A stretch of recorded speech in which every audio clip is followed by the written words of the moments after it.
Total preparation Lucknow के online study programme में आप सबका स्वागत है। दोस्तों, सामान्य अध्ययन प्रश्नोत्तर श्रृंखला के इस वीडियो में हम आपके लिए लेकर आए हैं भारतीय राष्ट्रीय आंदोलन एवं महात्मा गांधी महत्वपूर्ण प्रश्न भाग 2। वीडियो को शुरू करने से पहले यदि आपने अभी तक हमारे चैनल को सब्सक्राइब नहीं किया तो कृपया चैनल को सब्सक्राइब करें और वीडियो को लाइक और शेयर करना न भूलें। चलिए शुरू करते हैं महत्वपूर्ण प्रश्नोत्तर।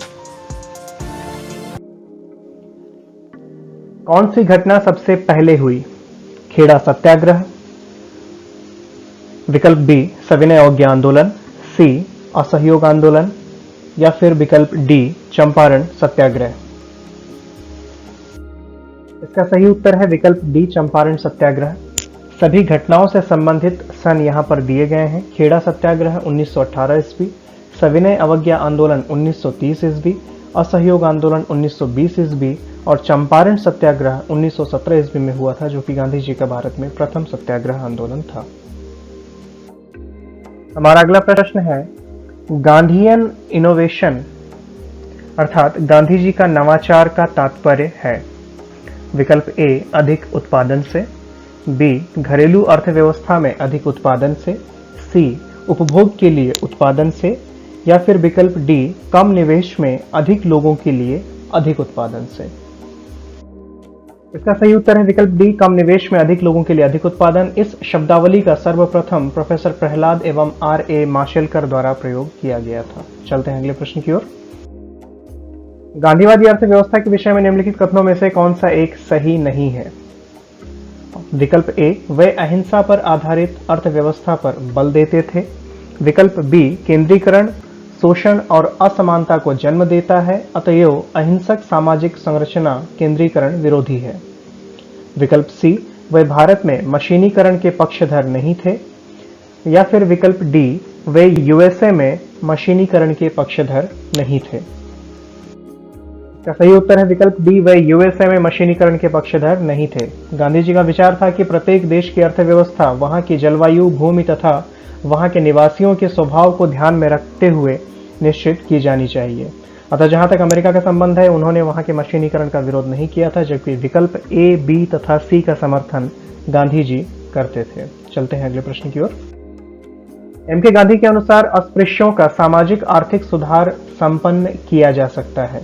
विकल्प ए उनके मंदिर प्रवेश द्वारा, बी उनको सहायता प्रदान करके, सी उनके सामाजिक आर्थिक विकास हेतु कोष अलग करके या फिर विकल्प डी उनके लिए कुटीर उद्योग स्थापित करके। इस प्रश्न का सही उत्तर है विकल्प डी उनके लिए कुटीर उद्योग स्थापित करके। गांधी जी की अर्थनीति सभी तरह के शोषण का विरोध करती है, चाहे वह शोषण देश के भीतर एक वर्ग द्वारा दूसरे वर्ग का हो या बाहर से हो। गांधी जी इसको दूर करने के लिए ऐसी प्रणाली कायम करना चाहते थे जिसमें व्यक्ति अपने मौलिक प्रयत्न के द्वारा स्वतंत्र वातावरण में श्रम और कार्य कर सके। इसके लिए वे स्वदेशी उद्योगों का पुनरुद्धार करना चाहते थे ताकि लोगों को पर्याप्त भोजन मिल सके और वे भूख से पीड़ित न हों। इसके लिए गांधी जी ने कुटीर उद्योगों जैसे गुड़ बनाना, तेल पेरना, कागज बनाना, चमड़े का काम आदि पर जोर दिया था। चलते हैं अगले प्रश्न की ओर। गांधी जी के ट्रस्टीशिप के सिद्धांत के प्रतिपाद्य के संबंध में निम्नलिखित युग्मों में से कौन सा एक सही है? दक्षिण अफ्रीका 1903, बी लंदन 1904, दिल्ली 1905 या फिर विकल्प डी अहमदाबाद 1906। प्रश्न का सही उत्तर है विकल्प ए दक्षिण अफ्रीका 1903। गांधी जी ने 1903 में जोहान्सबर्ग में अपनी लॉ फर्म स्थापित की थी, जहां वे 1910 ईस्वी तक रहे। गांधी जी ने अपनी लॉ फर्म में ट्रस्टीशिप के सिद्धांतों को लागू किया था। विकल्प में दिए गए अन्य शहरों के साथ जो वर्ष दिए गए हैं, उस दौरान गांधी जी जोहान्सबर्ग में ही रहते थे। चलते हैं अगले प्रश्न की ओर। करमचंद गांधी दीवान थे। विकल्प ए पोरबंदर के, बी राजकोट के, सी बीकानेर के या फिर विकल्प डी उपर्युक्त सभी राज्यों के। इस प्रश्न का सही उत्तर है विकल्प डी उपर्युक्त सभी राज्यों के। करमचंद गांधी उपयुक्त सभी राज्यों के दीवान रहे थे। ये गांधी जी के पिता थे। इनका उपनाम कबा गांधी था। हमारा 7वां प्रश्न है, महात्मा गांधी के पदार्पण से पूर्व भारत में राष्ट्रीय आंदोलन की दिशा को निम्नलिखित में से किन अंतर्राष्ट्रीय घटनाओं ने प्रभावित किया था? 1898 के इटली अबिसिनिया युद्ध ने, चीन के बॉक्सर आंदोलन ने, आयरलैंड के क्रांतिकारी आंदोलन ने, या फिर रूस जापान के युद्ध में जापान की विजय ने? इस प्रश्न का उत्तर विकल्पों के माध्यम से देखेंगे। विकल्प ए है कथन 1, 2 और 3, बी है केवल 1, 3 और 4, विकल्प सी है केवल 3 और 4, या फिर विकल्प डी है 1, 2, 3 और 4। प्रश्न का सही उत्तर है विकल्प डी अर्थात 1, 2, 3 और 4।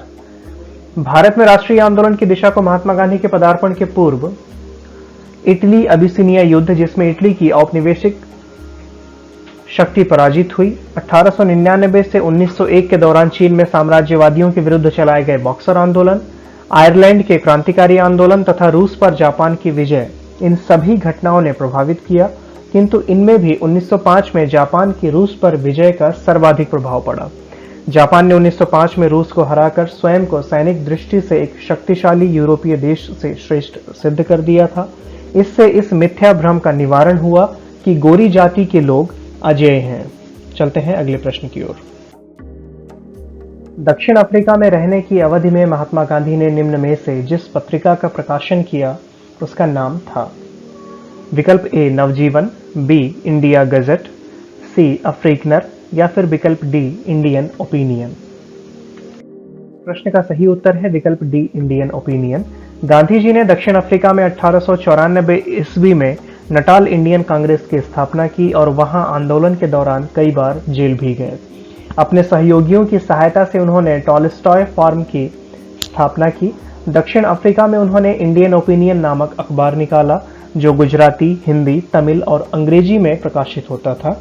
1904 में डरबन में उन्होंने फिनिक्स फार्म की भी स्थापना की थी। चलते हैं अगले प्रश्न की ओर। फिनिक्स फार्म कहाँ है? विकल्प ए सूरतगढ़, बी एसेक्स इंग्लैंड, सी डरबन दक्षिण अफ्रीका, या फिर डी कंपाला। प्रश्न का सही उत्तर है विकल्प सी डरबन दक्षिण अफ्रीका। 1904 में डरबन में गांधी जी ने फिनिक्स फार्म की स्थापना की थी। हमारा अगला प्रश्न है एम के गांधी समर्थक थे? विकल्प ए मार्क्सवादी समाजवाद के, बी श्रेणी समाजवाद के, सी आदर्शवाद के, या फिर विकल्प डी दार्शनिक अराजकतावाद के। प्रश्न का सही उत्तर है विकल्प डी दार्शनिक अराजकतावाद के। गांधी जी के विचारों में आदर्शवाद की बजाय व्यावहारिक आदर्शवाद पर जोर दिया गया है।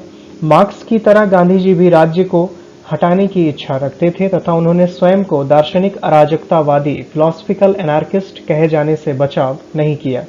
उनका मानना था कि आदर्श अहिंसक राज्य की संकल्पना के अंतर्गत हर व्यक्ति में स्वशासन की भावना होगी तथा उस स्थिति में व्यक्ति पर कानूनों को लागू करने के लिए राज्य की आवश्यकता नहीं होगी। चलते हैं अगले प्रश्न। निम्न में से गांधी जी के राम राज्य के युगल सिद्धांत कौन से थे?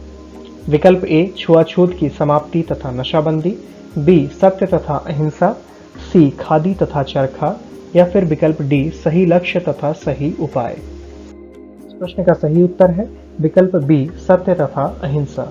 सत्य तथा अहिंसा गांधी जी के राम राज्य के युगल सिद्धांत थे। उन्होंने सत्य और अहिंसा को अपने स्वप्नों के नवीन समाज का आधार बनाया था। हमारा अगला प्रश्न है गांधी जी की दृष्टि में अहिंसा का अर्थ है? विकल्प ए सत्य की प्राप्ति का रास्ता, बी राजनीतिक स्वतंत्रता प्राप्ति का रास्ता, सी ईश्वर संस्मरण का एकमात्र रास्ता, या फिर विकल्प डी आत्म विलीनीकरण। प्रश्न का सही उत्तर है सत्य की प्राप्ति का रास्ता, विकल्प ए। गांधी जी कहा करते थे कि सत्य और अहिंसा को निरपेक्ष रूप से अंगीकार करना आवश्यक है। अहिंसा मेरे धर्म का सिद्धांत है, वही मेरे कर्म का अंतिम सिद्धांत है। सत्याग्रही का अनिवार्य कर्तव्य है कि वह अहिंसा द्वारा सत्य का साक्षात्कार करने का प्रयत्न करे। और अगला प्रश्न, गांधी जी के संदर्भ में निम्न में से कौन सा कथन सही है? विकल्प ए बिना मार्क्सवाद के मार्क्सवादी, बी बिना समाजवाद के समाजवादी, सी बिना व्यक्तिवाद के व्यक्तिवादी, या फिर विकल्प डी समाजवादियों में एक व्यक्तिवादी और समाजवादियों में एक मार्क्सवादी। प्रश्न का सही उत्तर है विकल्प डी समाजवादियों में एक व्यक्तिवादी और समाजवादियों में एक मार्क्सवादी। गांधी जी ने लुई फिशर से स्वयं कहा, मैं सच्चा समाजवादी हूं, मेरे समाजवाद का अर्थ है सर्वोदय। गांधी जी के समाजवाद में मार्क्सवाद की भी झलक मिलती है। गांधी जी श्रम को असाधारण महत्व देते थे। वे इस सिद्धांत को क्रियात्मक रूप देना चाहते थे कि प्रत्येक से उसके सामर्थ्य के अनुसार काम लिया जाए तथा प्रत्येक को आवश्यकता अनुसार पारिश्रमिक दिया जाए। गांधी जी मार्क्सवादियों की भांति भावी आदर्श व्यवस्था में राज्य की सत्ता नहीं मानते थे। गांधी जी कहते थे कि मैं उसी समस्या को सुलझाने में लगा हूं जो कि वैज्ञानिक समाजवाद के सामने है। चलते हैं अगले प्रश्न की ओर। गांधी जी की सत्याग्रह रणनीति में निम्नलिखित में से किसे सबसे अंतिम स्थान प्राप्त है? विकल्प ए बहिष्कार, बी धरना, सी उपवास या फिर विकल्प डी हड़ताल। प्रश्न का सही उत्तर है विकल्प डी हड़ताल। गांधी जी की सत्याग्रह रणनीति में हड़ताल को सबसे अंतिम स्थान प्राप्त था, जबकि उपवास को गांधी जी सबसे अधिक प्रभावकारी अस्त्र मानते थे और इसे उन्होंने अग्निबाण कहा है। हमारा अगला प्रश्न है, गांधी जी के सिद्धांत के अनुसार निम्न में से कौन सा एक कथन सही नहीं है? विकल्प ए सत्याग्रही का उद्देश्य शत्रु को पराजित करना है, बी सत्याग्रही का शस्त्र अहिंसा है, सी सत्याग्रही को अपने संकल्प में दृढ़ विश्वास होना चाहिए या फिर विकल्प डी सत्याग्रही को विरोधियों के प्रति द्वेष भाव नहीं रखना चाहिए। प्रश्न का सही उत्तर है विकल्प ए सत्याग्रही का उद्देश्य शत्रु को पराजित करना है। गांधी जी के सत्याग्रह सिद्धांत में सत्याग्रही का उद्देश्य शत्रु को पराजित करना नहीं है, बल्कि उसका हृदय परिवर्तन करके उसे अपने अनुकूल बनाना है। यह कार्य सत्याग्रही अपने ऊपर कष्ट झेलकर करता है। प्रश्न में दिए गए शेष विकल्प गांधी जी के सत्याग्रह सिद्धांत के अनुकूल है। हमारा अगला प्रश्न है, गांधी जी के अनुसार हिंसा का क्रूरतम रूप है? विकल्प ए गरीबी का स्थायित्व, बी गोवध, सी मानव हत्या, डी महिलाओं और बच्चों का उत्पीड़न। प्रश्न का सही उत्तर है विकल्प ए गरीबी का स्थायित्व। गांधी जी के अनुसार आर्थिक समानता अहिंसक स्वतंत्रता की असली चाबी है। गांधी जी ने कहा है कि गरीबी का स्थायित्व हिंसा का क्रूरतम रूप है। Poverty is the worst form of violence. हमारा अगला प्रश्न है, गांधी जी ने परिवार नियोजन हेतु क्या तरीका बताया? विकल्प ए आत्मनियंत्रण, बी नसबंदी करना, सी निरोध या फिर विकल्प डी लूप। इस प्रश्न का सही उत्तर है विकल्प ए आत्मनियंत्रण। गांधी जी ने परिवार नियोजन हेतु सर्वोत्तम उपाय आत्मनियंत्रण यानी कि सेल्फ कंट्रोल को बताया था। हमारा अगला प्रश्न है, महात्मा गांधी दक्षिण अफ्रीका से भारत किस वर्ष लौटे? विकल्प ए 1915, बी 1917, सी 1916 या फिर विकल्प डी 1918। प्रश्न का सही उत्तर है विकल्प ए 1915। महात्मा गांधी दक्षिण अफ्रीका से जनवरी 1915 में भारत लौटे। दक्षिण अफ्रीका के उनके संघर्षों ने उन्हें भारत में लोकप्रिय बना दिया था। भारत आने पर उनका संपर्क गोपाल कृष्ण गोखले से हुआ, जिन्हें गांधी जी ने अपना राजनीतिक गुरु माना। हमारा अगला प्रश्न है, गांधी जी दक्षिण अफ्रीका में कितने वर्ष रहे थे? विकल्प ए 20 वर्ष, बी 21 वर्ष, सी 16 वर्ष या फिर विकल्प डी 15 वर्ष। प्रश्न का सही उत्तर है विकल्प बी 21 वर्ष। गांधी जी अफ्रीका में लगभग 21 वर्ष रहे थे। गांधी जी 24 वर्ष की आयु में 1893 ईस्वी में एक गुजराती व्यापारी दादा अब्दुल्ला का मुकदमा लड़ने दक्षिण अफ्रीका के डरबन शहर गए थे। वह जनवरी 1915 में भारत वापस आए। हमारा अगला प्रश्न है, दक्षिण अफ्रीका की किस रेलवे स्टेशन पर गांधी जी को ट्रेन से फेंका गया था? विकल्प ए जोहान्सबर्ग, बी पीटरमारिट्सबर्ग, सी डरबन या फिर विकल्प डी प्रिटोरिया। प्रश्न का सही उत्तर है विकल्प बी पीटरमारिट्सबर्ग। दक्षिण अफ्रीका प्रवास के दौरान महात्मा गांधी को नस्लीय भेदभाव का सामना करना पड़ा। एक बार ट्रेन में प्रथम श्रेणी का पास होते हुए भी उन्हें सामान्य बोगी में स्थानांतरित किया गया, जिसका प्रतिरोध करने पर उन्हें पीटरमारिट्सबर्ग, आधुनिक पीटरमारिट्सबर्ग रेलवे स्टेशन पर ट्रेन से नीचे फेंका गया था।